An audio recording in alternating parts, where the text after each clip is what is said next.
and running again, doing super wonderful. Well, hello, who's ever deciding to listen to this today. Again, this is Charlie coming from We the Collective, and on this podcast, we go and talk about my weekly intention, so things that I'm striving for, or just kind of like general things around health and fitness. So we'll start to add other individuals. So we have a couple of people who are intrigued. So I'm trying to get them lined up and scheduled so we can have conversations and kind of learn more about their habits and their fitness, and kind of just get some good ideas of people from the community and what they want to go ahead and work on. So for today, I wanted to talk about my intention for the last week. So this one posted up, and I want to do a little bit more long form version, since now I've been through the entire week and experienced, really actively thinking about the intention. And it's a Winston Churchill quote that goes, "Success is going from failure to failure without the loss of enthusiasm." And I've really had to come to terms with that this week, because trying to work on a few other things in my own life and getting the business going, we're going to fail. We're going to make mistakes. We're going to end up on the wrong side of the fence. Whatever euphemism you want to go ahead and say, like, hey, it didn't turn out the way that you wanted to, it's fine, because that's exactly what's going to happen. One of the things I think about with that is a lot of times it takes twice as long for only half the results. And if I told you that on a regular basis, like if you came in the front door of We the Collective Studio in Forest Park, and you're like, hey, I want to go ahead and lose 30 pounds, that's probably going to take about 30 weeks, and you might only lose 15.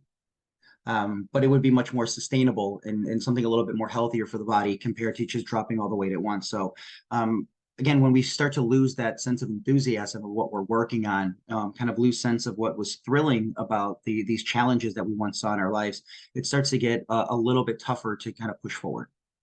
So that's what I wanted to go ahead and talk a little bit about today, and kind of share a couple of stories of my own failings. And I was lucky enough to have a conversation with Lisa from the Thoughtfully Fueled, opportunity to talk with her about some of my own binge eating stuff when I was younger, and some of my fitness journey stuff, which was really, really fun to share. But I learned a lot from that conversation with her, and being able to do a podcast and test this out a little bit is intriguing. I think it's a really interesting format to go ahead and try to do. I do talk way too much. I really can't help it most of the time. I'll just keep on rambling. So might as well try to use that to put some good information out there where I can. So during the pandemic, I was one of the ones that was lucky enough to work from home. Didn't lose my job during that time frame, but I ended up quitting the role right in the middle of the pandemic. So um, I was working away at it as a controller, and I kind of recognized like where I was kind of unhappy. Again, drinking way too much. Like at least that's toned down at least a little bit now. But yeah, I needed to be like intoxicated big chunks of the day to be able to function, and that's not an appropriate way to go through life. So I recognized these like things within myself and what I was trying to do, and I went back to my boss and said, the environment that I'm in now, I want to go ahead and change it. I want to be able to move into a new role and come up with some new ideas. Like I like the work that I'm doing, but I just need something different. And I go, is there anything that I can work on? Is there a skill set? Like, hey, this company, you've been here for a really, really long time. Based on my skill set, what can I go work on to most help this entire company out wherever I can go? Right? It's like I'd love to do it remote, but if I can go help somebody, I want to go out and help. And he goes, the best thing to help me is to do nothing for the next 2 years. The company itself had a whole bunch of issues with its own employment staff. Um, Layoffs were met by another exodus. So a bunch of people would quit because they'd get abused a little bit more, let's say, and abused in finger quotations. Like you get more work, and then eventually it starts to feel abusive, or you see that someone else is going to go ahead and give you a little bit more money. So you just jump ship. Like we don't have loyalty to companies like we used to. And basically, there is no real reason to be super loyal to them most of the time. But I put in my 2 week notice right after getting that statement. So the next day, I thought about it a whole lot. And I go, I'm not going to grow. I'm not going to be able to be challenged to the things that I want. This is no longer the environment that I need to spend my time. So I quit. And then for a year, I interviewed as many places as I could.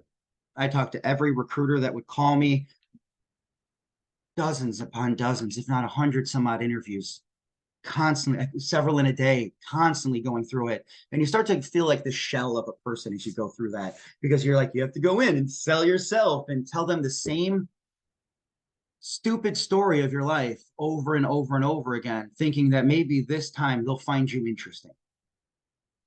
And it's not that I wasn't qualified. I've been an accountant for 15 some odd years. I've been an accountant now 17 years. Accounting, analytical stuff. I'm decent with money. Not saying I'm great because I have a much bigger company at this point, let's say. But like I spent a lot of that time really hard on myself and thinking I wasn't the right fit. You know, it's me. I'm the problem. I'm the problem. I'm the problem. And just feeling really just defeated and kind of like quitting on all these other things that were really important. And all this was still happening as I was like losing weight and trying to exercise more. And even in there, I starved myself a little bit too hard when I didn't need to. I constantly woke up in the middle of the night, stressing out, stress eating, and just again making all of these other missteps. And it even got to the point where I went on an interview with this one place and they loved me. They go, "Hey, we have one more person coming in tomorrow. It's almost a sure thing for you. Like, we love you." I go, "That's great." I get a phone call 2 days later saying, "We're going to go with the other guy." I go, "Oh." I go, "But good news. You're going to be able to come back in and interview for a new role we opened up just for you." And I'm like, "Just for me?" That's heartwarming. All right, wonderful. You know, tell me more about the role. It's like, "Yeah, you'll report to the guy that we just hired." It's like, "So, okay, so, you know, what's the compensation kind of look like?" It's like, "It's less and you get no bonus." I go, "Okay, so what other things would I be responsible for?" It's like, "Everything the same as the manager above you. So you basically be doing the manager's job as well. We're just going to pay you less." And that was inappropriate. Like I find that very inappropriate to put in that much effort and still be held accountable to the same things and not be compensated appropriately. That's not the right way. So I passed on the role. And it was a really hard time even after that, constantly feeling like the only thing I can do is just drown deeper.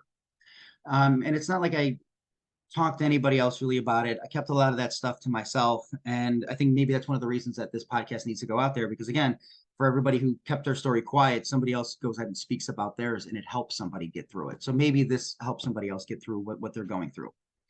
Um, but as I continue to think about failure and kind of giving up too early, you know, a lot of times we go ahead and we'll face something somewhat difficult. Maybe it's a little bit challenging.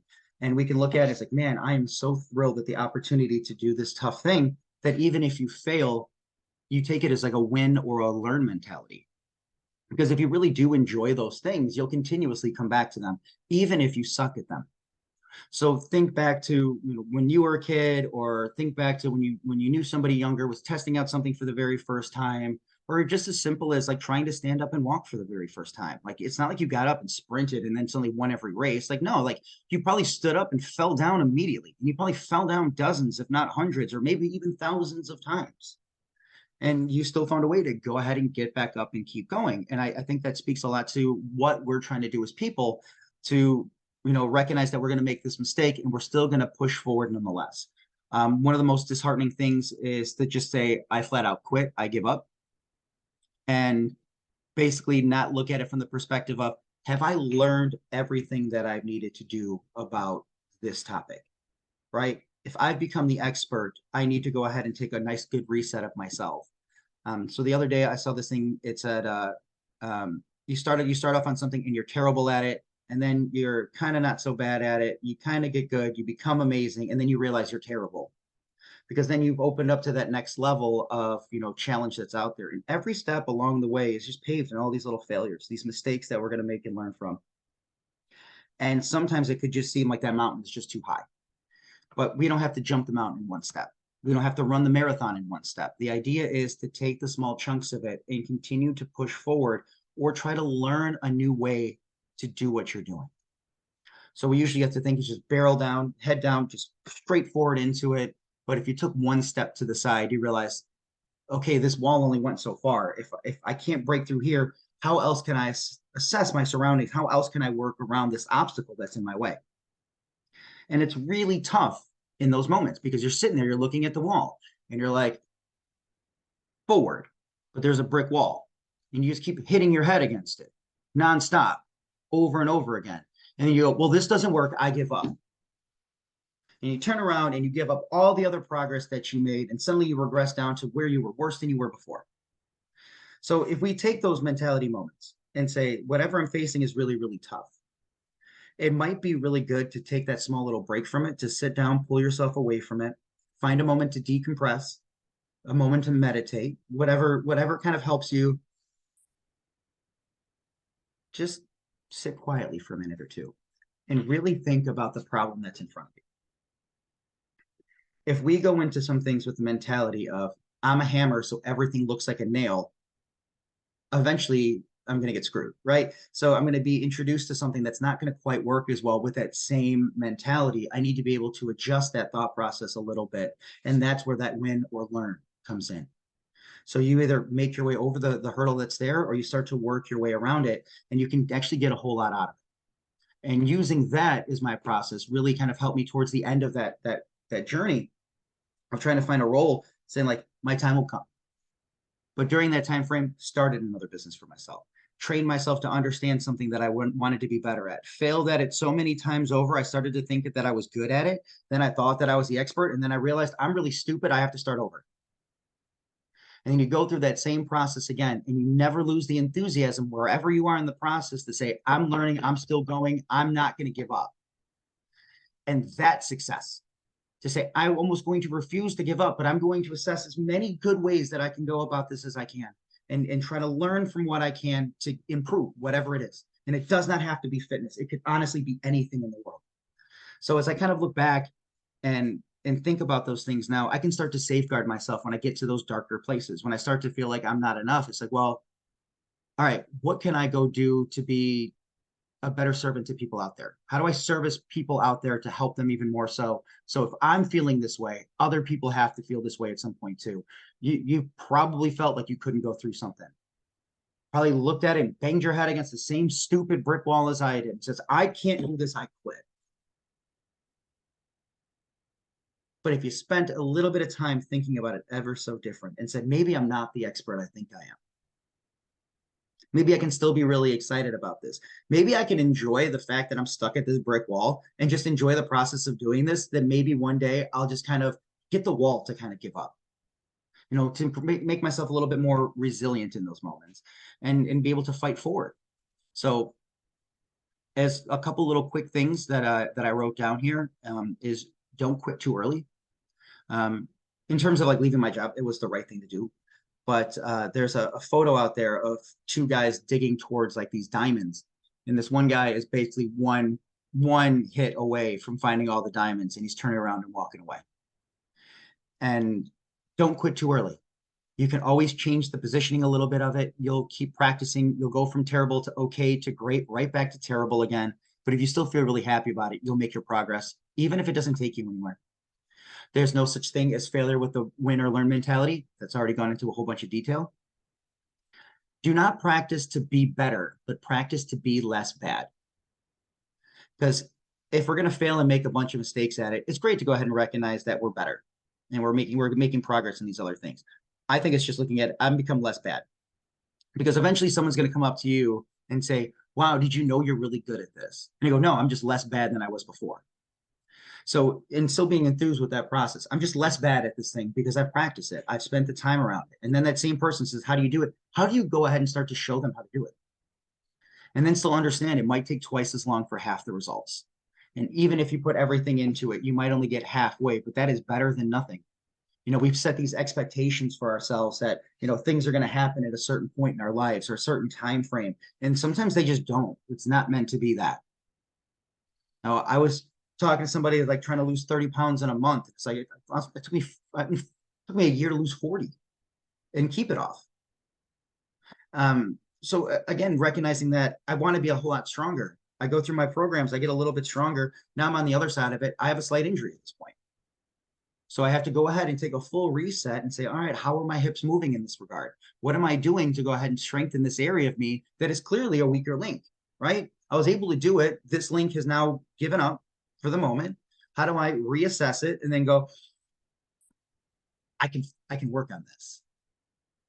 I can change this part of my mentality. I can change this part of my perspective. So instead of going, hey, I was at 275 for sets of 3 on a squat, to going back to I can squat the bar without pain again. Both are wins.